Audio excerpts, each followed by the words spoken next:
I bring greetings today toward the end of the 3-day weekend because yesterday was Independence Day, when we as a country celebrate our founding, when we threw off the shackles of oppression under the British and declared our separation, our independence from the United Kingdom.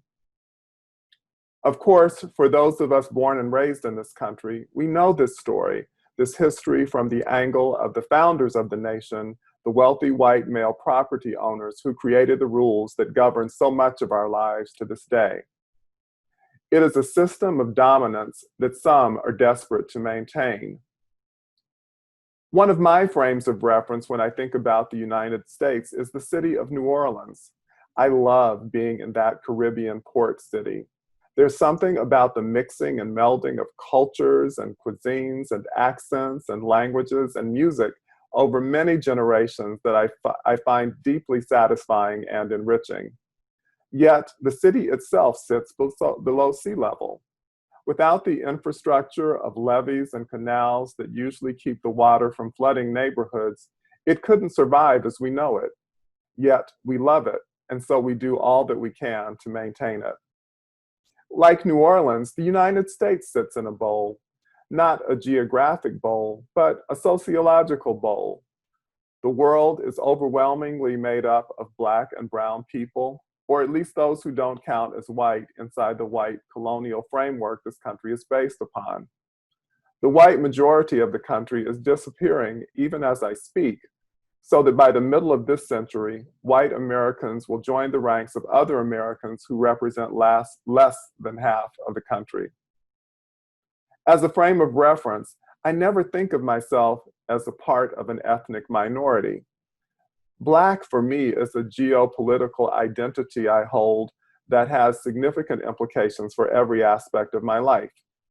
In a country that has been defined by a white majority since its genocidal and slaveholding origins, being Black would make me a minority, but I can see beyond that.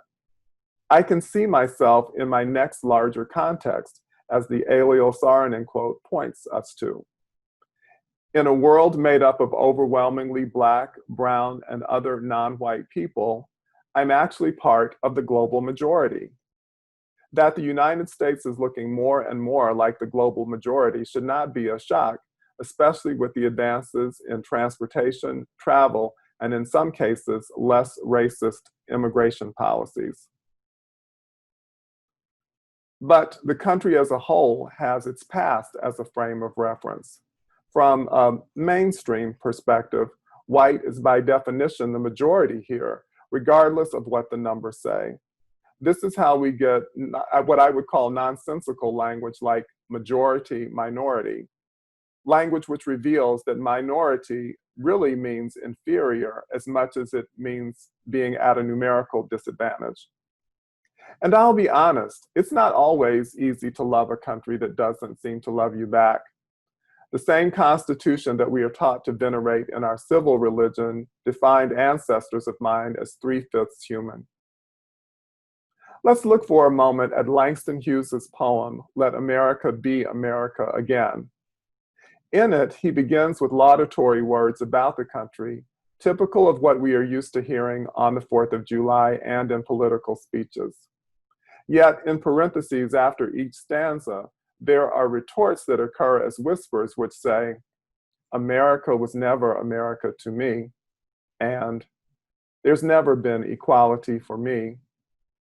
Eventually, the laudatory speaker asks, who are you that mumbles in the dark? And the voice comes back in language that was common at the time of its writing. I am the poor white, fooled and pushed apart. I am the Negro bearing slavery's scars. I am the red man driven from the land. I am the immigrant clutching the hope I seek and finding only the same stupid old plan of dog eat dog, of mighty crush the weak. Hughes goes on to weave in the plight of other marginalized groups and concludes by imploring them all to reclaim the nation from the greedy criminals and oppressors who make their lives hard. In the end, he writes, We, the people, must redeem the land, the mines, the plants, the rivers, the mountains, and the endless plains, all the stretch of these great green states, and make America again. Hughes wrote this poem many decades ago, yet it's incredibly relevant to where we find ourselves today. The slogan, "Make America Great Again as we know it today," has the 20th century as its reference point, and particularly prior to the victories of the Civil Rights era. It was a world in which white male dominance went largely unquestioned and was something to celebrate in itself. Hughes's reference point was different. He seems to be hearkening back to what the land might have been like before it was colonized by European settlers, an idyllic vision that has yet to be realized and actually points to the future. He says explicitly, "Oh, let America be America again, the land that never has been yet, and yet must be, the land where every man is free." And I would add, indeed, the land where everyone is free.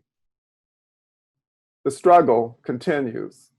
Back in 1992, Rodney King asked plaintively after he saw his city of Los Angeles in flames as a result of the acquittal of the officers who had beaten him, "Can't we all just get along?" And apparently we can't, in particular because we don't share the same points of reference. Take, for instance, the question of abolishing or defunding the police. I was on a Zoom meeting not that long ago where an older white man expressed his concern about the lives that might be lost if the police are not around to respond to crisis situations. I, on the other hand, raised the point that for some of us, we are already losing precious lives to police violence because they are licensed to kill and, to this point, have not proven themselves capable of self-correction within their own ranks. In spite of the many police dramas on television indicating that the police are always and forever the good guys with guns, the nightly news and my lived experience tell a different story. The senseless deaths of George Floyd, Breonna Taylor, Rayshard Brooks, Tony McDade, and so many others tell a different story. When I lived in Boston, in the Boston area in the early 2000s, I was one of many people advocating for and promoting marriage equality. A few times, I found myself in front of the State House, where people from all over Massachusetts and even the country came to make their support or opposition to same-sex marriage known to legislators. Emotions were very high on those streets back then, not dissimilar from what we see today with regards to protests against police violence and killings. People yelling back and forth at each other, in each other's faces, trying to have a conversation, or rather not trying to have a conversation, but instead to beat each other down with words and outrage, which in itself is a kind of violence. In all that heat of emotion I observed, I remember thinking, a lot of these conversations needed to happen at home. If more people were speaking honestly and being vulnerable with the people in their lives, they wouldn't feel the need to shout at strangers in the street. And here is where we circle back around to the widow's offering from the Gospel of Mark. To everyone looking, it seemed that the woman who added her few coins to the temple collection hadn't really done anything noteworthy. Was her 2 cents enough to buy oil for lamps, or incense, or animals to sacrifice? Could they buy vestments for the priests, or feed masses of hungry people? No. Her small contribution couldn't, but the measure of the woman's offering was not its purchasing power, but her faithfulness. I'll say that again. The measure of the woman's offering was not its purchasing power, but her faithfulness. It's somewhat easy to donate $500 to the congregation when you make $5,000 a month. But what about when you give $50 and only receive a few $100s a month in government assistance? The sacrifice in the latter case is greater because of the faithfulness that it represents. There's a place for showing up in public for protest and speaking from platforms to make the case for why Black Lives Matter, for example. Many of us have opportunities to publicly perform our commitment to social justice, especially when we have the assurance that we will be surrounded by throngs of other like-minded people. It's easy to take a knee in protest to police brutality once it's popular to do so. But what about when disrupting business as usual is unpopular? What about when you are the only one, as Colin Kaepernick was for years, even costing him his career in Major League Football and having to deal with threats to his life? Moreover, where are we to be found in our daily lives once the news cycle has moved on and we are sitting across the table from family and friends who say uninformed or cruel or hateful things? Sometimes in those intimate settings, it costs us more to be our true selves and to have our words aligned with the faithful, courageous image that we would have of ourselves.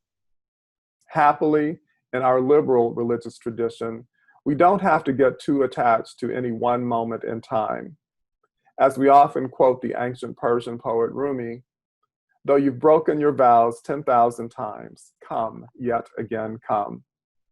Even if we didn't live up to our expectations of ourselves today, tomorrow, if we're so favored to see it, will provide other occasions and pop quizzes from life for us to see where we are in relationship to who we say we are.